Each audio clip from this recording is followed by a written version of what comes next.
On Christmas in September.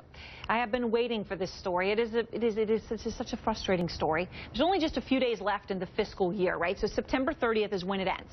And what that means is if you work for an agency in Washington, which is supposedly so upset because it's about to be shut down, you actually have all this money and you're racing to spend cash in your budget. That means it is absolute payday for a whole lot of people, and CNN's Tom Foreman is out front.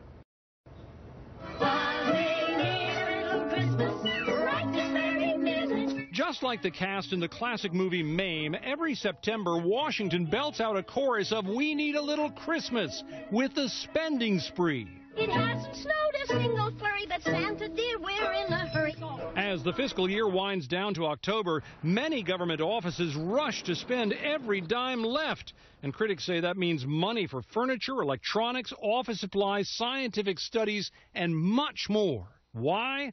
Tom Schatz from Citizens Against Government Waste. If money is not spent, the agencies are penalized for not spending the money. They will get less money in the next fiscal year.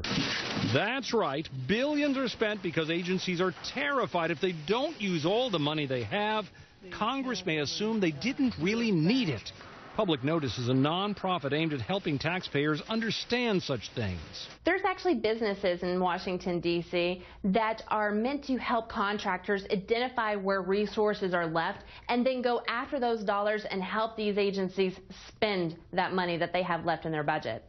To be fair, some argue this is just a natural result of running a massive government. It's not as if people are lined up just sort of throwing money around willy-nilly. What they're rushing to do is to execute their annual programs, and they just get delayed for various reasons throughout the year and all of a sudden end up in that last 6 or 8 weeks and really have to move quickly. Still, critics say the rapid-fire spending shortchanges competitive bidding and sidesteps congressional oversight, problems that could be solved if agencies were allowed to roll over surpluses or forced to even out their expenditures. Do you think if this is brought under control, that the government could actually save money? Cutting off these expenditures at the end of the year will certainly save money because the items that are being purchased that are not necessary would then not be purchased.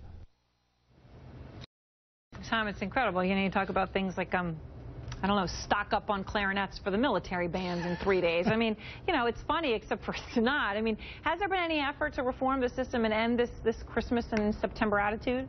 Erin, people have been talking about this for more than 30 years, saying this just doesn't make sense, and yet it never really goes anywhere. In the end, people basically say, this is how it works, so this is what we wind up with. Studies like this which show the spending goes up and down and up and down and up and down and up and down, and then here you get at the end of the year, look at that.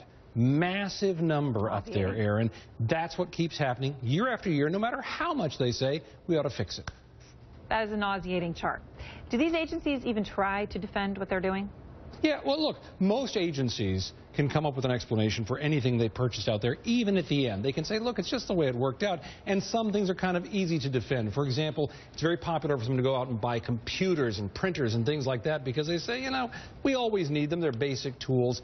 But what drives the critics crazy is when they see money being spent on things like promoting vineyards or, as you mentioned, buying clarinets for the military, which is one of the things that has been purchased. Although, in fairness, I guess they could use them to play some more holiday tunes. Erin?